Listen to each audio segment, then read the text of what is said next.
गज और ग्राह का समाचार का उपाख्यान तो आपने सुना होगा। गज ग्राहक के मुंह में फंसा हुआ, जब बेबस हो गया, बेचार हो गया, बेकार हो गया, कोई रास्ता उसको दिखाई नहीं पड़ रहा था, तो उसने भगवान को पुकारा, क्योंकि भगवान के सिवाय कोई और सहायता करने वाला था नहीं उसके पास।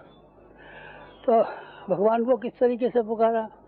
भगवान को पुकारने के लिए अनेकों उपाय हैं। कहीं कीर्तन किए जाते हैं, कहीं यज्ञ किए जाते हैं, कहीं अनुष्ठान किए जाते हैं, कहीं जप किए जाते हैं, कहीं होम किए जाते हैं, लेकिन बेचारा गज तो ये भी सब नहीं कर सकता था। उसने एक फूल वही पानी में से कहीं से उठा लिया और उठा करके अपनी सूंड को ऊंचा उठा करके भगवान को जोर जोर से पुकारा।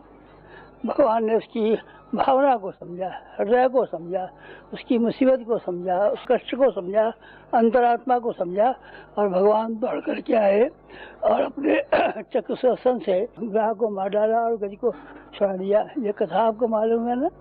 ठीक यही कथा मनुष्य जाति के सामने इस समय भी उपस्थित हुई है। मनुष्य जाति को एक आप गज की तरीके से मान सकते हैं, जो फिलहाल अनेकों मुसीबतों में फंसा हुआ है। बहुत सी मुसीबतें तो पहले भी हमने आपको बताई थी, चाहे वातावरण बिगड़ रहा है, वायुमंडल बिगड़ रहा है, जनता की संख्या अंधाधुंध पैदा होती हुई चली जा रही है, विकर्ण बदल रहा है, युद्ध की सामग्रियाँ बन रही हैं, जिससे क्या हवा की परतें खराब होती चली जा रही हैं, वगैरह बातें तो पहले भी आपको बताई थी।